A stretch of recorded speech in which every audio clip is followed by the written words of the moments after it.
Number 5, Kapit. Sabi ng mga netizen na grabe ang yaman naman ng mga fans nila. Paano ba naman napabillboard nila sa New York ang Kapit na umaabot higit 20,000? Pakaya naman Kapit lang sa kalam. Uy, sana all! Number 4, Jarpiang. Ito yung moment na todo suporta ang mga fans ni Piang at Jaren noong kasagsagan ng PBB Gen 11. Kahit love team nila, umabot pa ng New York. Grabe fans willing gumastos.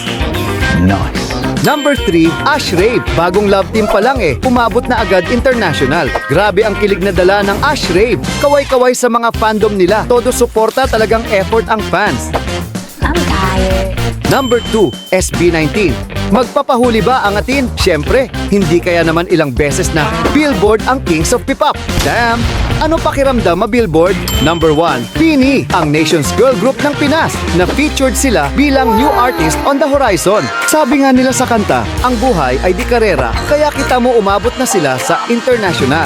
Sino pa kaya ang mga na-Billboard sa NYC? Comment mo na yan. Nga pala, may napupusuan ka bang celebrity na gusto mong i-feature? I-comment mo sa baba at kung bitin ka pa, mag-follow ka na para updated ka palagi. Yun lang, maraming Nice. salamat sa suporta ka, Modern.